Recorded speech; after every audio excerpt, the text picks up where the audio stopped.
राहुल गांधी की भारत जोड़ो यात्रा में उनके एक इंटरव्यू से विवाद खड़ा हो गया है। राहुल गांधी ने इस इंटरव्यू में चीन का नाम लेकर डराने की कोशिश की है। राहुल गांधी ने दावा किया कि चीन हमारी धरती पर बैठा है और साथ ही प्रधानमंत्री मोदी पर झूठ बोलने का भी आरोप लगाया। इतना ही नहीं, राहुल गांधी ने चीन की तुलना रूस और भारत की है और यूक्रेन और रूस के बीच जो लड़ाई चल रही थी उसी के हिसाब से उन्होंने चीजें कही। और राहुल ने चीन का नाम लेकर डराया और कहा कि जैसे वेस्ट के साथ जाने पर रूस ने यूक्रेन पर हमला किया, वैसे ही चीन भी भारत का भूगोल बदल देगा। और राहुल के इस बयान से बीजेपी भड़क गई है। बीजेपी ने कहा है कि राहुल गांधी चीन के चंदे का एहसान चुका रहा है।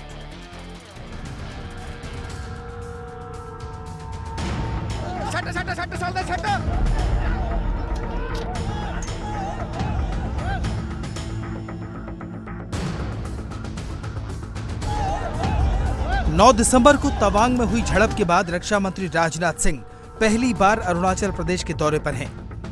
राजनाथ के दौरे से चीन को मिर्ची लगी हुई है। ये बहुत ही कम निवेश पर पैकर्स एंड मूवर्स बिजनेस शुरू करके महीने का 5 लाख कमाते हैं। इनसे सीखना है तो फ्रीडम ऐप को अभी डाउनलोड कीजिए। राजनाथ सिंह ने मंगलवार को अरुणाचल में सरहद के पास 28 बड़े प्रोजेक्ट्स का उद्घाटन किया है।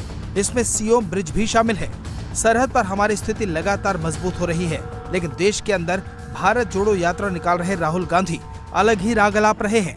भारत जोड़ो यात्रा का दूसरा फेज शुरू करने से पहले राहुल गांधी ने अपने ही YouTube चैनल को इंटरव्यू दिया। प्रधानमंत्री नरेंद्र मोदी को हर मुद्दे पर घेरा। आखिरकार चीन को लेकर वो बात कह दी जो मोदी विरोध की सीमा से परे चली गई। राहुल ने कहा कि चीन की फौज भारत की जमीन पर बैठी है। हमारी फौज ये बात मानती है, लेकिन पीएम मोदी झूठ बोल रहे हैं। We constantly hear about what is going on the border. And the fact of the matter is that China has taken 2,000 kilometers of our territory, okay, square kilometers. And frankly, we haven't said anything. The Prime Minister hasn't said anything. The military has clearly said that they're sitting in our territory, but the Prime Minister said nobody has come. This sends a very clear message to China. And the message is we can do whatever we want, and India will not respond, right? And in fact, in some of the conversations that they are having with our military, they're actually making the statement that, look, your Prime Minister himself has said we are not in your territory. So what is the conversation about? So that's one aspect of it. Yeah, to them it will look like we are whistling in the dark to allay fear. Yeah. No, and looking somewhere no, else. Imagine if you are the leader, right? And your forces and my forces are negotiating, and your forces are coming and saying you're in my territory, and then I say no, but your leader has said we're not. So it destroys the entire negotiation position of India. Rahul Gandhi यहीं पर नहीं रुके। उन्होंने हिंदुस्तान की तुलना Ukraine से कर दी और चीन की रूस से। राहुल ने डराया कि चीन हमारा भूगोल बदल देगा। Essentially what the Russians have done in Ukraine is they've said, look, we will not accept that the Ukrainians have a strong relationship with the West. And they've basically told the Ukrainians, if you have a strong relationship with the West, we will alter your geography. And that is the exact same principle that can be applied in India. What the Chinese are saying to us is be careful with what you're doing, because we will alter your geography. We will enter Ladakh, we will enter Arunachal, and what I can see is them building a platform for that type of an approach. Rahul के इन बयानों पर BJP भड़क गई। BJP ने राहुल गांधी पर चीन परस्त होने का और भारतीय सेना का अपमान करने का आरोप लगा दिया। साफ हो गया कि कांग्रेस पार्टी की मंशा क्या है। अभी चीन के साथ विवाद पर भारत की सेना के लिए पीटने का शब्द प्रयोग करने के बाद आज जो वो इंटरव्यू में बोले हैं, इसका अर्थ यह है कि भारत चीन के आगे सरेंडर कर दे। वो रूस यूक्रेन युद्ध का उदाहरण देते हुए क्या बोल रहे हैं कि रूस ने यूक्रेन का ज्योग्राफी इसलिए बदलने का प्रयास किया क्योंकि उसे लगा कि आप वेस्टर्न कंट्रीज के साथ जा रहे हैं। कोट अनकोट में उनका बोल रहा हूं।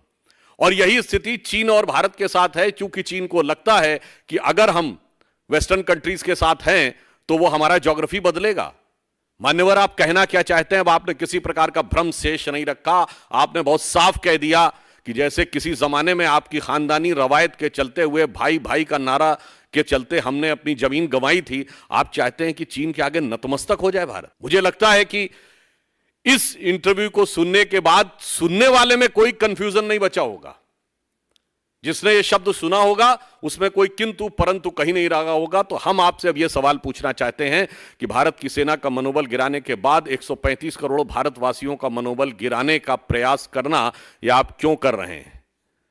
चीन से मिले चंदे के दान के एहसान की वजह से कर रहे हैं या चाइनीज कम्युनिस्ट पार्टी से हुए करार के प्यार की वजह से? इस बीच राहुल गांधी की यात्रा के लिए अयोध्या के मुख्य पुजारी सत्येंद्र दास ने शुभकामनाएं दी हैं। सत्येंद्र दास ने चिट्ठी में लिखा है, मेरी शुभकामना है कि आपकी भारत जोड़ो यात्रा मंगलमय हो। आपका जो देश जोड़ने का ख्वाब है वो पूर्ण हो। जिस लक्ष्य को लेकर आप चल रहे हैं उसमें आपको सफलता मिले। आप स्वस्थ रहें, दीर्घायु रहें। देश के हित में जो भी कार्य कर रहे हैं वह सर्वजन हिताय सर्वजन सुखाय है। इसी मंगल कामना के साथ शुभ आशीर्वाद। प्रभु रामलला का आशीर्वाद आप पर बना रहे। इसमें कोई प्रतिक्रिया नहीं। वो साधु संत हैं, साधु संतों का जो भाव रहता है अपना, वो तो हम लोग भी जाते हैं तो हमको भी आशीर्वाद देते हैं। आप भी जाएंगे आपको भी आशीर्वाद देंगे। उनका जो आशीर्वाद देना, किसी के द्वारा शुभकामना देना, ये बहुत ही कम निवेश पर पैकर्स एंड मूवर्स बिजनेस शुरू करके महीने का 5 लाख कमाते हैं। इनसे सीखना है तो फ्रीडम ऐप को अभी डाउनलोड कीजिए। ये कोई टिप्पणी का विषय नहीं है। मैं राष्ट्रीय स्वयंसेवक संघ का कार्यकर्ता हूँ। संघ में किसी ने आलोचना की है क्या? प्राइम मिनिस्टर साहब ने उनके पदयात्रा की आलोचना की है क्या? एक नौजवान देश का भ्रमण कर रहा है, देश को समझ रहा है, ये प्रशंसा की बात है। 50 साल का नौजवान हिंदुस्तान के 3000 किलोमीटर दूरी को पैदल चलेगा और इस मौसम में भी चलेगा, तो इसको अप्रिशिएट ही करेंगे हम। तो आप यात्रा का स्वागत करते हैं? यात्रा का स्वागत नहीं, यात्रा हो रही है। मैं तो कहता हूँ आप सबको भी और हिंदुस्तान की पदयात्रा करके भारत का अध्ययन करना चाहिए। आप सब पत्रकारों को। बाबूजी आप भी शामिल होंगे क्या? नहीं, कोई सवाल ही नहीं। मैं नहीं करता तो मैं सवाल क्या करूंगा भैया? मेरे में पैदल चलने की हिम्मत ही नहीं। राहुल गांधी की यात्रा आज बागपत के मवकिला से शुरू होकर छपरौली होते हुए शाम को शामली पहुंचेगी। यहां से अगले दिन कैराना से होते हुए हरियाणा का रुख करेगी। इंडिया टीवी हर वक्त हर जगह डाउनलोड करने के लिए सर्च करें India TV news Google play store या ऐप स्टोर पर।